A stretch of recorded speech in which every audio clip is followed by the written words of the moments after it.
వచ్చినప్పుడు నువ్వు money collect చేసినప్పుడు నేను ఆ పిక్ మొత్తంలో టు బి హానెస్ట్లీగా మేమంతా ఉండి వేస్ట్ అనిపించింది. నువ్వు ఆ చిన్న పిల్లవి మనీ కలెక్ట్ చేసి పంపిస్తుంటే నేను చాలా హ్యాపీగా ఫీల్ అయ్యా. గో చెప్పు. అయితే అక్కడ మనీ మొత్తం కలెక్ట్ చేసిన తర్వాత వాళ్ళ అంటే ఎవరో చేతికి ఇచ్చి అక్కడ దాకా వెళ్తుందో లేదో కూడా మనకి గ్యారంటీ లేదు. మనమే వెళ్దాం అనేసి అనుకున్నాం అనమాట. సో అక్కడ కలెక్టర్ ని అప్రోచ్ అయితే వాళ్ళు అన్నారు చిన్న పిల్లలకి అంత సేఫ్ కాదు తీసుకురావద్దు అంటే, అక్కడ వాళ్ళ కలెక్టర్ తోటి మాట్లాడి నాతో పాటు మా అన్నయ్యలు కూడా వస్తున్నారు అనేసి మేము మొత్తం ఒక 5గురం వెళ్ళాం అనమాట. నేను మా మమ్మీ ముగ్గురు అన్నయ్యలు కలిసి వెళ్ళాం అనమాట. సో అక్కడ సరే చిన్నపిల్ల చేస్తాం కదా అనేసి వాళ్ళు ఓకే అన్నారు. కానీ వాళ్ళు ఏమన్నారంటే మాకు మనీ వద్దు, మనీ నార్మల్గా అందరు డొనేట్ చేస్తున్నారు, మనీ అనేది వద్దు, మాకు మెడిసిన్స్ కావాలి, క్లాత్స్ కావాలి అండ్ చిన్నపిల్లలకి బుక్స్ కావాలి అనేసి అన్నారు అనమాట. సో వాళ్ళు అలా అనేసరికి నిర్మల్ డిస్టిక్, మా అన్నయ్య వాళ్ళది నిర్మల్ డిస్టిక్ అనమాట. సో నిర్మల్ డిస్టిక్కి వెళ్ళి మేము అక్కడ అందరినీ డొనేషన్ అడిగితే చాలా మంచి రెస్పాన్స్ ఇచ్చారు. చాలా షాప్స్ ఇట్లా మాల్స్ అయితే వాళ్ళు తెచ్చుకున్న మొత్తం ఒక కాటన్ బాక్స్ నిండా డ్రెస్సెస్, బుక్స్, మెడిసిన్స్ అయితే చాలా బాగా ఇచ్చారనమాట. కాటన్ కానీ గ్లౌజెస్ కానీ అక్కడ వాళ్ళకి కావాల్సిన పిల్స్ కానీ ఏవైనా కూడా చాలా అంటే చాలా బాగా సపోర్ట్ చేశారు నిర్మల్ డిస్ట్రిక్ట్ వాళ్ళు. అండ్ ఆల్సో మన హైదరాబాద్ నుంచి కలెక్ట్ చేశాను. ఇవన్నీ తీసుకొని ఇవన్నీ ప్యాక్ చేసి మేము అక్కడికి వెళ్ళాం అనమాట. కేరళ ఫ్లడ్స్ వచ్చినప్పుడు అక్కడికి వెళ్ళి వాళ్ళందరికీ డొనేట్ చేసాం. సో ఇక్కడ మొత్తం వచ్చేసి ఒక పెద్ద టైప్ ఆఫ్ రూమ్ అనేది ఉండే, అక్కడ మా అందరినీ లైక్ ప్యాకింగ్ కోసం అనేసి పిలిచారు. అక్కడ మలబార్ స్పెషల్ ఫోర్స్ వాళ్ళు వచ్చారనమాట, పోలీస్ వాళ్ళు. మేము వాళ్ళతోటి కలిసి ఇవన్నీ ప్యాకింగ్ చేసి వాళ్ళకి అందించాం అనమాట. నాకు ఈ ట్రస్ట్ స్టార్ట్ చేయాలనేసి ఎప్పుడు అనిపించిందంటే, ఫస్ట్ చెన్నై ఫ్లడ్స్ వచ్చినప్పుడు. చెన్నై ఫ్లడ్స్ వచ్చినప్పుడు ఏంటంటే నేను నార్మల్గా ఇలానే కార్లో వెళ్తుంటే చాలా మంది ఇలా చాటి బాక్సెస్ పట్టుకొని వస్తారు కదా, వాళ్ళు అడిగారు, నేను అడిగాను అనమాట మా డాడీని ఎందుకు వాళ్ళు అలా అడుక్కుంటున్నారు అని.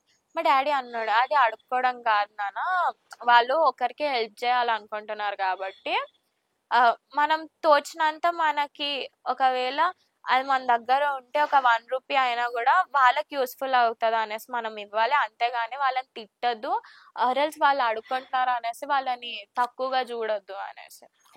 సో అప్పుడు స్టార్ట్ చేశాను అనమాట. సరే వీళ్ళే ఇలా చేస్తున్నారు, చెన్నై ఫ్లడ్ వచ్చింది అక్కడ కూడా చాలా మంది సఫర్ అవుతున్నట్టున్నారు అనేసి. అప్పుడు నేను స్కూల్ అయిపోగానే నా బాక్స్ తీసుకొని ఫస్ట్ వద్దు అన్నారు, చిన్న పిల్లవి వద్దు అనేసి అన్నారు. బట్ నా స్కూల్ అయిపోగానే అక్కడనే ఒక బాక్స్ రెడీ చేసుకొని, ఒక ప్లాస్టిక్ బాక్స్ అందరి దగ్గరికి వెళ్ళి అడిగాను అనమాట డొనేషన్ చెన్నై ఫ్లడ్స్ కోసం. కొంతమంది 1 రూపీ వేసే వాళ్ళు తిట్టారనమాట, నువ్వు చిన్నదాన్ని చదువుకోకుండా ఇవన్నీ అవసరమా నీకు అనేసి. కానీ సపోర్ట్ చేసే వాళ్ళు మంచి పని చేస్తున్నావు అమ్మా అనేసి ఒక 10 రూపాయలు వేసి బ్లెస్సింగ్స్ ఇచ్చి పంపించారు. అవంతా అయిపోయిన తర్వాత నేను నియర్లీ ఒక 18,000 అంత వరకు కలెక్ట్ చేశాను. కలెక్ట్ చేసి మా స్కూల్లో ఇస్తే అక్కడ నుంచి అది చెన్నై ఫ్లడ్స్ ఎవరైతే నీడీ పీపుల్ ఉన్నారో వాళ్ళకి వెళ్ళింది అనమాట. సో అలా నాకు అనిపించింది మనం కూడా ఒక ట్రస్ట్ స్టార్ట్ చేస్తే మనం వేరే వాళ్ళకి ఇవ్వకుండా మనమే డైరెక్ట్ గా చేయొచ్చు కదా. ఇప్పుడు మనకు కూడా కొంచెం ట్రస్ట్ ఇష్యూ అనేది ఉంటది, మనం ఇచ్చింది ఎక్కడికి వెళ్తుంది, అసలు వాళ్ళకి కరెక్ట్ గా చేరుతుందా లేదా, మధ్యలో ఎన్ని హ్యాండ్స్ మారుతుంది అనేసి. సో ఈ కేరళది కూడా మేము అందుకే మేము స్వయంగా వెళ్ళి మీరు ఇచ్చిన అంటే ఏదైతే కలెక్ట్ చేసామో అది వాళ్ళకి చేతికి ఇచ్చాము. దాంట్లో ఉన్నంత హ్యాపీనెస్ ఇంకా ఎక్కడ దొరకలేదు. సో ఇలా అండ్ వింటర్ లో బ్లాంకెట్స్ పంచామన్నమాట స్ట్రీట్ పైన ఉండే వాళ్ళకి. అండ్ మొన్న కరోనా వైరస్ వచ్చినప్పుడు అయితే ఒక 3 months కి సరిపడా రేషన్ అలాంటివి అన్ని, పప్పు కానీ గ్రాసరీస్ అన్ని, పప్పు, అన్నం, ఆయిల్ ప్యాకెట్స్, మిర్చి ప్యాకెట్స్, ఇవన్నీ వెళ్ళి వాళ్ళకి ఇచ్చామన్నమాట.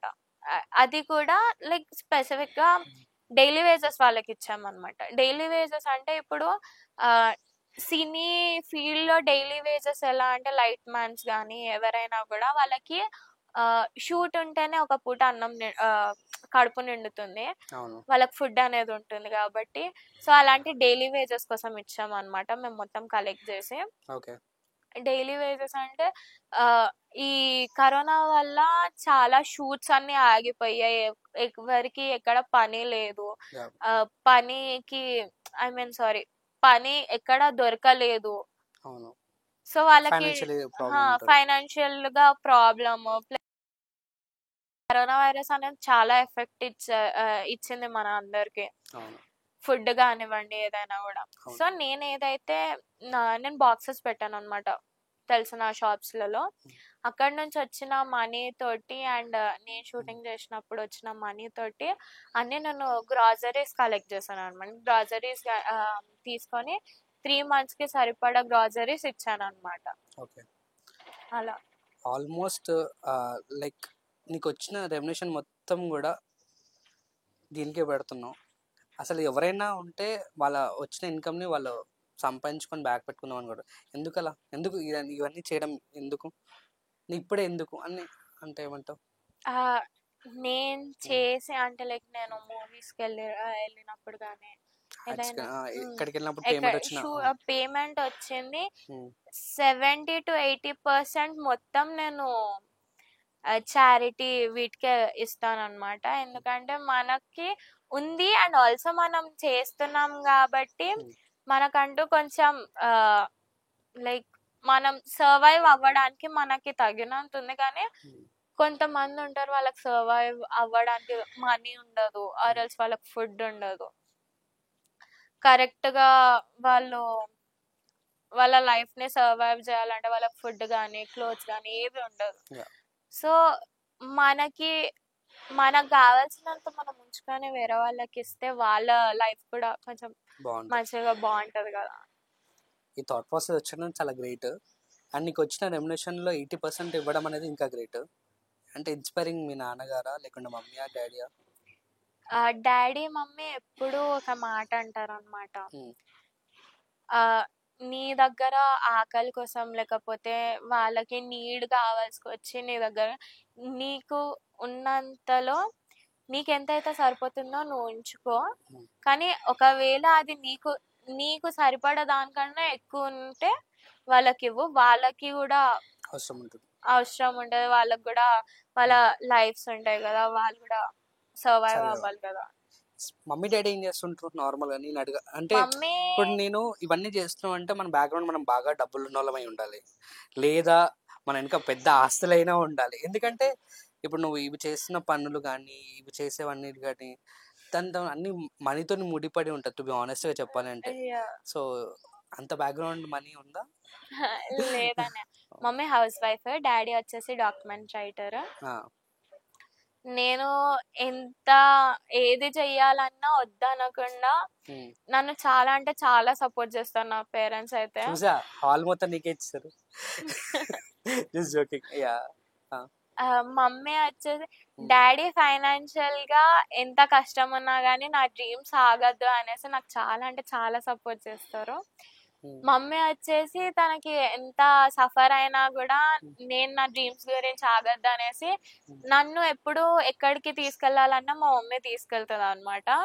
అంటే లైక్ క్లాసెస్, ఈ క్లాస్ అయిపోగానే ఆ క్లాస్, ఆ క్లాస్ అయిపోగానే ఈ క్లాస్ అనేసి మమ్మీ రోజుకి చాలా సార్లు నా వెంట తిరుగుతూ ఉంటది అనమాట. నన్ను దించాలి, మళ్ళీ ఎక్కించుకోవాలి, మళ్ళీ వేరే దగ్గర దించాలి అని చాలా చాలా అంటే చాలా సపోర్ట్ చేస్తారు అన్నయ్య parents. I'm really happy to have them. నిజంగా ఇప్పుడు నేను చాలా మందిని చూసింది ఏంటంటే మోస్ట్లీ స్టిక్ అయితే ఒకదానికే స్టిక్ అవ్వు, వేరేవి చెయ్యకు అనేసి చాలా మంది